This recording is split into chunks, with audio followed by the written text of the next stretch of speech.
பச்சையில வர என்ன பிரச்சனை இருக்கு? நோய் தாக்கம் இருக்கு. பச்சையில என்ன நோய் தாக்கம் இருக்கு? வர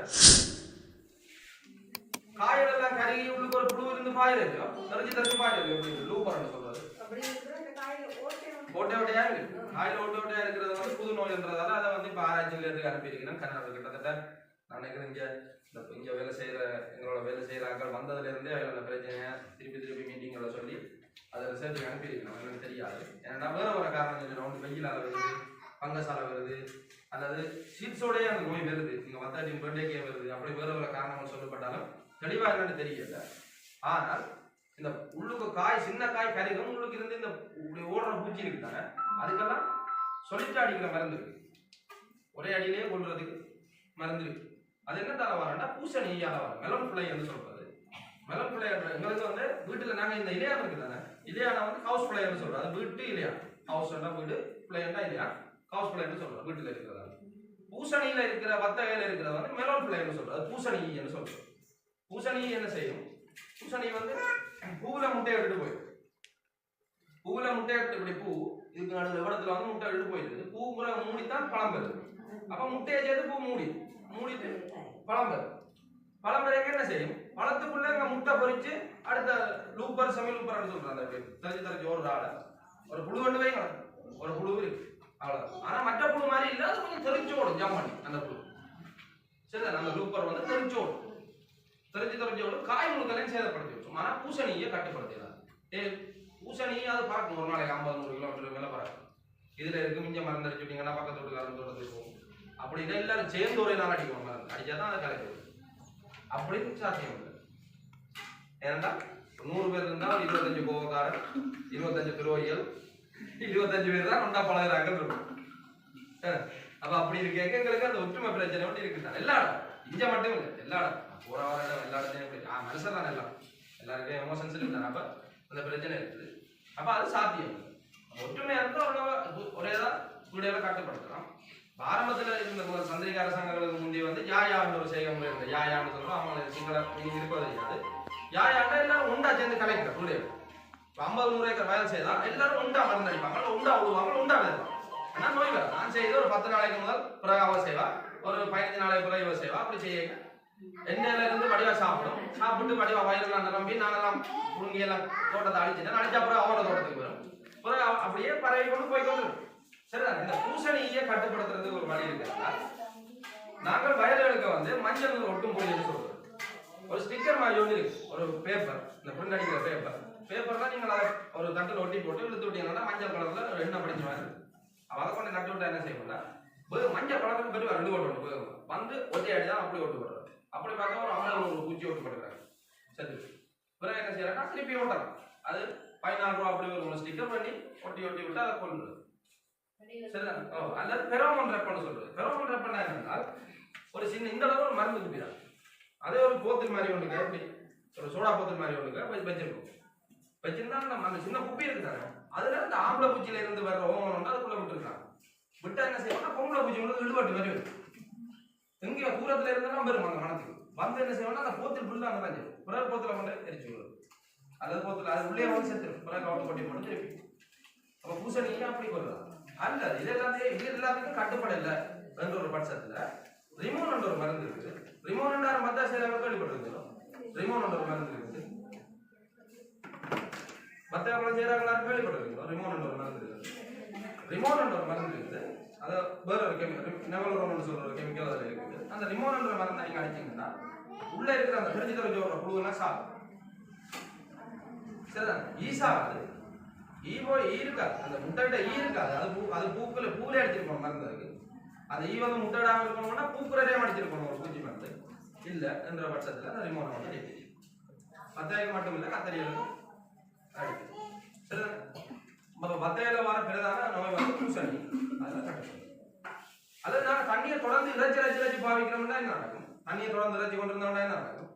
ஈரழிப்பு வந்து கூட இருக்கேன், ஒரு ஈரத்தன்மை வந்து கூட இருக்கன்னு வைங்க. ஒரு இடத்துல நாங்க ஒரு சாப்பாடை போட்டு கட்டி வைக்கிறோம். செப்பில கட்டி வைக்கிறது ஒரு ஈரத்தன்மை கூட இருக்குன்னா மேல பூஞ்சனம் படி இருக்கு. அது மாதிரி நாங்க தண்ணியை கூட இறைச்சி கொண்டு வச்சிருக்க பயிர் வந்து பங்கஸ் குஞ்சனம் பங்கஸ் தாக்கத்துக்கு உட்பட்டு அந்த பயிர் வந்து அடியில் ஒரு நைஸா ஒரு தோல் எல்லாம் செத்த மாதிரி வந்து இதாக்குற ஒரு நிலை வரலாம். அல்லது ஒரு மஞ்சள் கலரா வந்து அந்த காய் வந்து ஒரு தன்னை மார்க்கெட்டே விளக்கும். இப்படி நடக்கும். அப்ப நாங்க போய் என்ன கேட்போம் கடையில, அண்ணா மஞ்சள் ஆகுதுன்னா கேட்போம். அப்ப அவர் வேற ஒரு மருந்து தருவார், வேற மஞ்சள் ஆகுது. அங்கதான் பிரச்சனை. அப்ப நாங்க மருந்துகளை சரியா அடையாளப்படுத்துறது தான் கொஞ்சம் முக்கியம். இது பங்கஸ் தாக்கம், இது பூச்சி தாக்கம், இது வேற பசலை நோய், பசலை இல்லாதவங்க அந்த தாக்கம்ன்றதை அடையாளப்படுத்த தெரிஞ்சோம்னா இந்த பயிற்சிகள் எங்களுக்கு ஒரு பிரச்சனை. அடுத்தது விளைத்தளம். விளைத்தளம்னா என்ன? மற்ற பிளக்சுலேஷன்ன்றது மார்க்கெட்டுக்கு ஏற்ற மாதிரி, எங்களோட தேவைக்கு ஏற்ற மாதிரி விலை வந்து மாறிக்கொண்டிருக்கிறது. இப்போ உதாரணத்துக்கு இப்போ நான் சொல்றேன், எனக்கு ஒரு இந்த ஒரு 2500 கிலோ ஜம்போ கச்சான் செய்ய நல்ல 2500 கிலோ தேவைப்படுது. நான் வந்து ஆக்களுக்கு கச்சான கொடுப்போம், செய்துதாங்க செய்து தருவோம். செய்து தரேக்க எனக்கு முதல் தரம் நான் செய்து தரேக்க 1800 கிலோ கச்சான் தான் வந்திருக்கு. நான் ஒரு ஆளுக்கு 1 கிலோ 700 ரூபா தருவேன்னு சொல்லி தான் தந்தேன். சரியா? அப்போ 35,000 ரூபா அந்த கச்சான விலை. சரியா? இப்போ சனவன் என்ன செய்யும்? 35,000 ரூபாய் எடுக்கிறாங்க, எல்லாரும் செஞ்சு விட்டுருவாங்க. கச்சா செஞ்சா எனக்கு எவ்வளோ தேவை? 2500 கிலோ தான் தேவை. இப்போ நான் 2500 கிலோ எடுத்துட்டு நான் இந்த நிப்பாட்டிடுவேன். இப்போ ஜம்போ கச்சா செய்து வச்சுக்கிறோம், மிச்சம் என்ன? அது 4 மாசம் கச்சா. அப்போ 4 மாசம் வச்சு பராமரிச்சிருக்கணும், 4 மாசம் வாக்களை போட்டு மினக்கட்டிருக்கணும். செய்துட்டு சுதாரண வராங்க இந்த 23,000 ரூபா திசை எடுக்கிற விலைக்கு அதே விலைக்கு கொடுத்துருவோம். சரிதான்? அப்போ பிளக்சுலேஷன் இந்த விலைத்தளம்பல்கள் இருக்கிற பெரிய பிரச்சனை என்ன? அதுல என்ன நீங்க வெட்டலாம் என்றால் மார்க்கெட் தரவுகள் வந்து சந்தை சம்பந்தமான தரவுகள் வந்து கூட இருக்கும். சரி, எல்லாருக்கும் போன் பாவிக்க தெரியும், எல்லாருக்கும் பேஸ்புக் பாவிக்க தெரியும், எல்லாருக்கும் நியூஸ் உள்ளவர்களோ பார்க்குறாங்க, நாட்டு நடப்புள்ளவர்களோ தெரியுது. எல்லாருக்கும் ஸ்மார்ட் போன் பாவிக்க தெரிஞ்சாங்கதான் பெரும்பாலும் இருக்கிறோம். இதுல வந்து தமிழ்ல மார்க்கெட்டில் பேஸ்புக் பேஜ் இருக்குது, அதுல ஒவ்வொரு நாளும் போடுறவங்க. அதை விட சில லோக்கல் மார்க்கெட்டில் மூணு தளங்களும் இருக்கு, அதுலயும் போடுறவங்க. சரி, அந்த இடத்துல இருந்து அந்த தரவுல இருந்து இதெல்லாம் நாங்க போய் பார்க்கறது தண்டவாட்டிலே அந்த தரவுகள் வந்து வந்துருக்கு. சென்ட்ரல் பேங்க் மத்திய வங்கியில இருந்து இன்றைக்கு அரிசி 1 கிலோ பருப்பு 1 கிலோன்ற தகவல் இருக்கு. அப்ப நாங்க ஆனா நீங்க அதை பார்த்துட்டு இங்க கடைக்கு போனீங்கன்னா புலம்பிருக்கு. அது இங்க 70 ரூபா கூட இருக்கும் அந்த விலையில. சரிதானே? அது பிரச்சனை. அது டிரான்ஸ்போர்ட் அந்த இது கடைக்காரர் 68 காரணம் சொல்லுவாங்க. விலைத்தளம்பல்கள் இருந்து நாங்க தப்பிக்கிறதுக்கு ஒரே ஒரு வழி சந்தை சம்பந்தமான தரவுகள் இருக்கும். நீங்க வந்து ஒரு வீட்டுல போசம் செய்ய போறீங்க, ஒரு 10 கிலோ கத்தரிக்காய் தேவைப்படுது. இப்ப மாஞ்சல் அடியில் எங்கேயாவது போனா போயிட்டு இப்ப 10 கிலோ கத்தரிக்காய் பண்ண போறீங்க.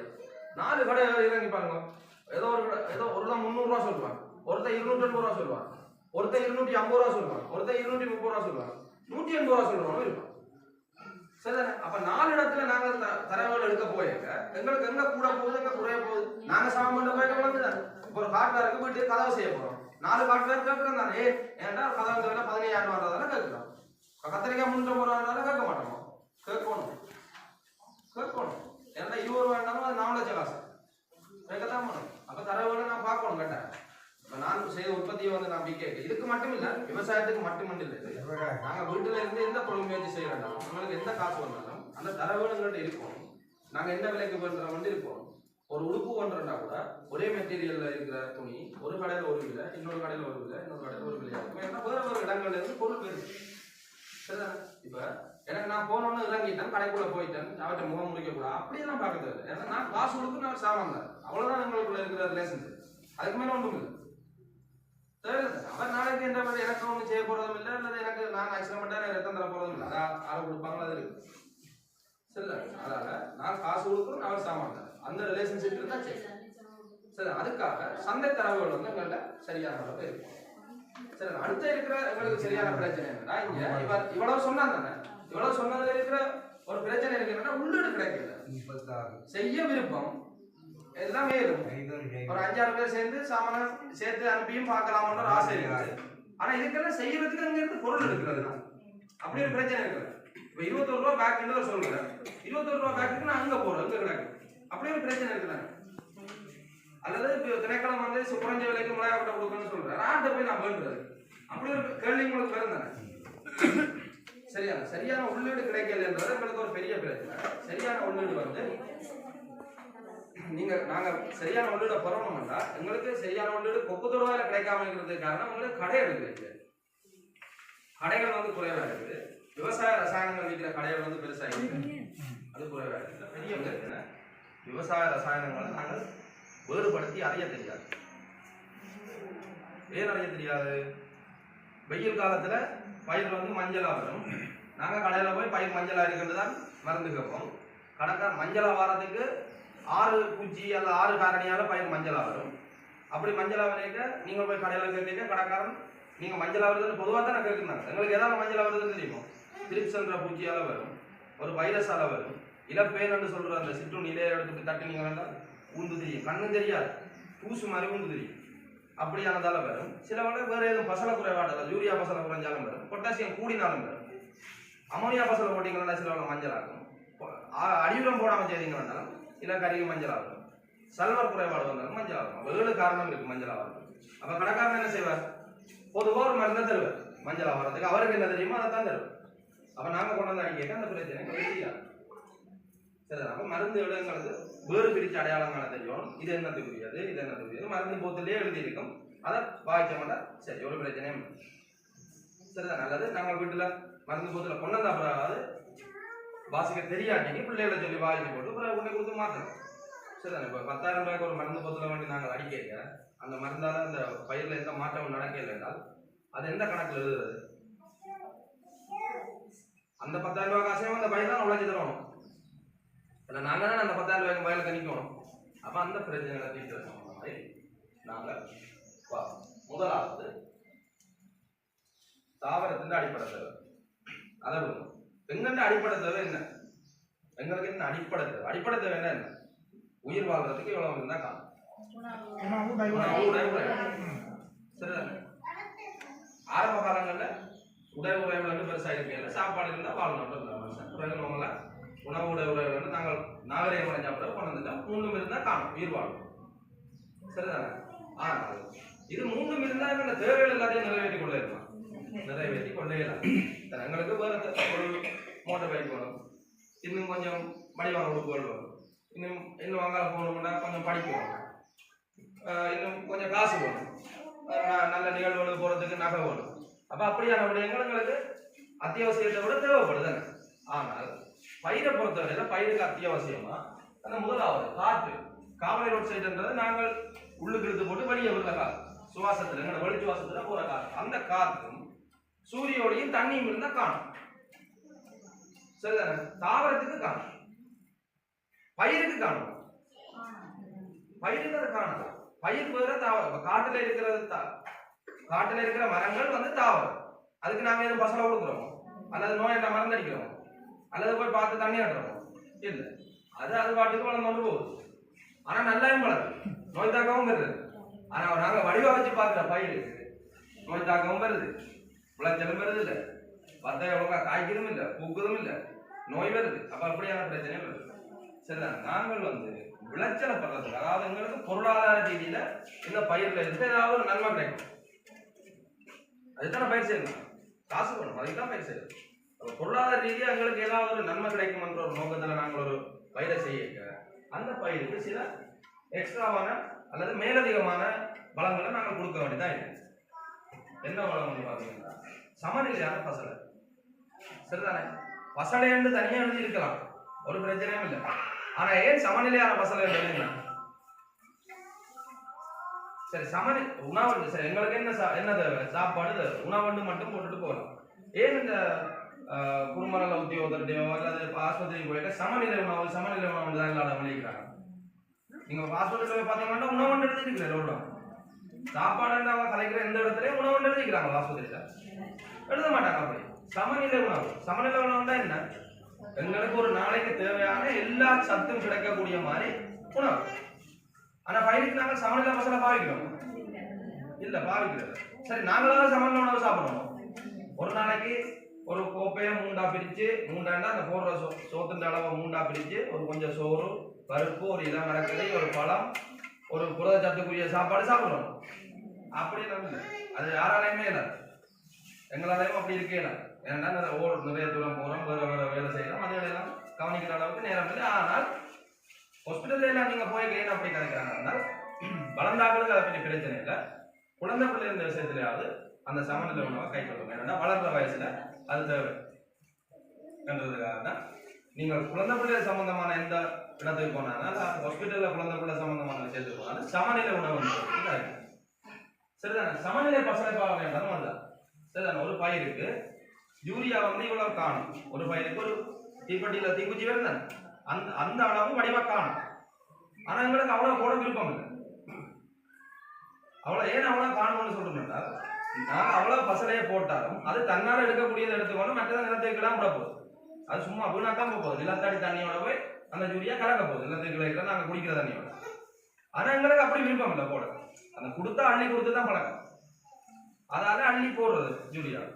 அள்ளி போட்டால் அது தனக்கு தேவையானது. அதுக்கு இப்போ உதாரணத்துக்கு அதுக்கு இவ்வளவுதான் யூரியா தேவை, நாங்க இவ்வளவு போடுறோம்னா அது தனக்கு தேவையானது கொண்டு மிச்சம் போட்டும். வீணா போனாலும் பரவாயில்லைன்னா அவ்வளவு. சரிதானே? அப்ப சமநிலை பசலப்பாவல் என்பது அதுக்கு என்ன தேவையோ அதை கொடுக்குது.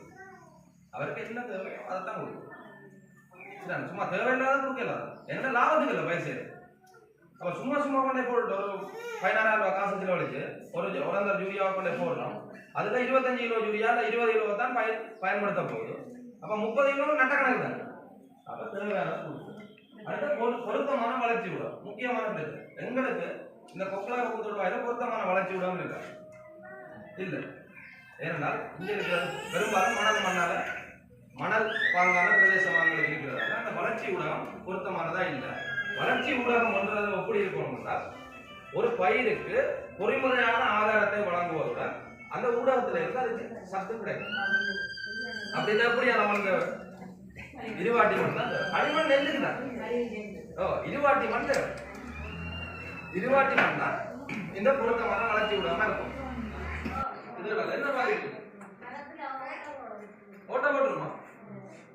இதுல இருக்கிற ஒரு பூச்சியாலே ஒரு தாக்கவும் சரிதான்.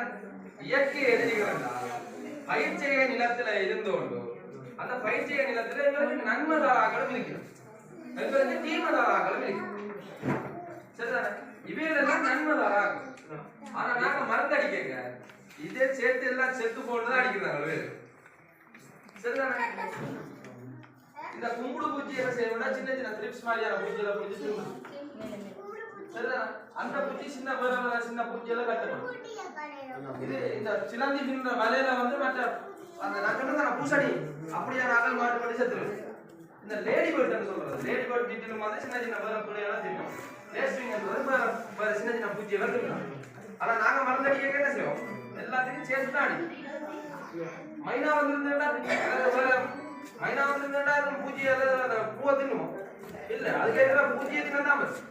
அப்ப இதை வந்து நாங்க சில ரசாயனங்களை பாவிச்சோம். அதாவது எப்படியான ரசாயனங்களை பாவிச்சோம்னா என்ன நடக்கும்னா அது மட்டும்தான் சாப்பிடும். ஏதாவது எங்களுக்கு பாதிப்பு இருக்கோ அது மட்டும்தான் சாப்பிடும். ஆனா அங்கால இருக்கிற செயற்கையான ரசாயனங்கள் அல்லது கடுமையான நஞ்சுள்ள மருந்துகளை பாவிச்சோம்னா எல்லாம் செத்து போய் 100% பயன்பட்டாரு. சரிதான். ஆனா அங்க இருக்கிற அந்த உயிரியல் முறைமையில நாங்க பிளாக் பண்ணோம். நாங்க அதற்குரிய மருந்துகளை அடையாளப்படுத்தி சரியாக எங்களுக்கு அந்த சூழத்தொகுதியும் புலம்பாது. உங்களுக்கு அதுல வேற வேற பாதிப்புகள் வேற. இப்ப குடிக்கிற தண்ணி மட்டும் கடுமையா குறைஞ்சோட்டு போகுது. இது என்னட்டு கூட்டுறது, என்னட்டு கூட்டலாம். இப்ப மழை பெய்யுதுதானே, மழை பெய்ய இப்ப இந்த நேரம் வந்து எங்களுக்கு மார்ச் மாசம் ஏப்ரல் மழை இருக்குதானே. இந்த மழை நேரங்கள்ல நாங்க வீட்டுல இருந்து எங்களோட வீட்டு சரிவு காணியெல்லாம் இருக்கு, ஒரு சரிவா இருக்கும் அல்லது தண்ணி ஒரு இடத்துல இருந்து போய் மண் ஒரு இடத்துக்கு ஓடுற நடவடிக்கை இருக்கு. சரிதான். அப்ப நாங்கள் இந்த நிலத்தடி நீரை வேகமா எங்களுக்குள்ள தண்ணி மண்ணுக்கு இறங்க வைக்கணும்னா என்ன செய்யணும்னா, தண்ணி ஓடுற பாதையை குறுக்க சின்ன சின்ன வண்டுகள் மாதிரி அடிக்கணும்.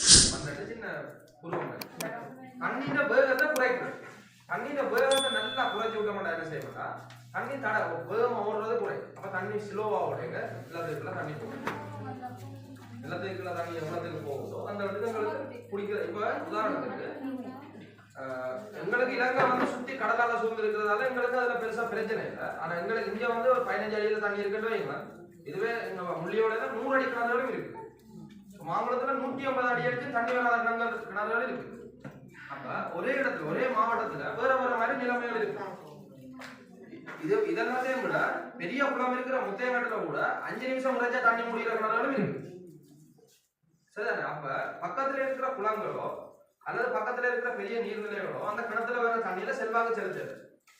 சரி, அந்த எங்களோட நிலங்களுக்கு விட பெரிய பெரிய குப்பைகள் மாதிரி இருக்குது. அடியில பெரிய உதாரணத்துக்கு நாங்க வட்டி கொண்டு போனா எலிப்பொந்துகள் மாதிரி இருக்கிறது. அது மாதிரி பெரிய பெரிய குப்பைகள் இருக்கு, பெரிய இளவழிகள் இருக்கு.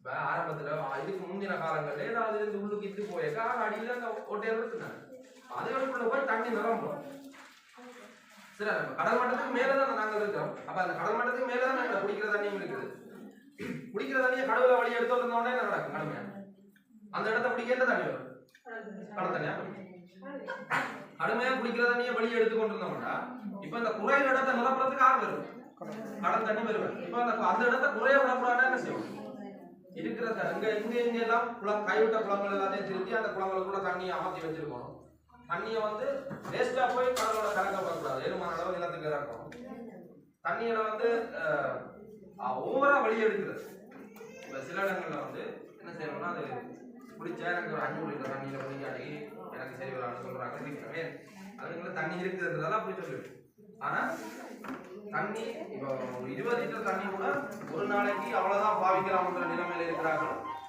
இங்க இருக்கணும் மாங்குளம் முள்ளியோட பொன்னாறுன்ற இடம் தெரியும் முள்ளியோட பொன்னாறுல தண்ணி பிரதேசம் கொண்டே கொடுத்தா தான் பொன்னாறுல குளம் இல்லையா பொன்னாறாலையும் கொண்டமடுக்கு ஆறோடு சின்ன குளம் இருக்கு ஆனா பொன்னாருக்கு தண்ணி பிரதேசம் கொண்டே கொடுத்தா தான் உண்டு ஏன்னா அங்க அந்த தண்ணி இல்லாம அப்ப தண்ணியை வந்து நாங்க சரியான அளவுல முகாமைத்துவம் செய்வாங்க இருந்தால் நாங்க எடுக்கிற அளவை குறைக்கிறது அல்லது எடுக்க ஒன்று மடங்கு தானே தண்ணியை வந்து சும்மா பைப்பால குடிக்கிறது வந்து அந்த அளவு பயிருக்கு தேவை அது வேஸ்ட் ஒரு 150 மில்லி லிட்டர் ஒரு நாளைக்கு அது ஒரு 1 லிட்டர் 1.5 லிட்டர் ஒரு நாளைக்கு ஒரு 10 ஏக்கர் வச்சா போதுமானதா இருக்குன்னு விளங்குது அப்ப அது கேட்ட நீர்ப்பாசன நடவடிக்கைகளை மேற்கொள்ளணும்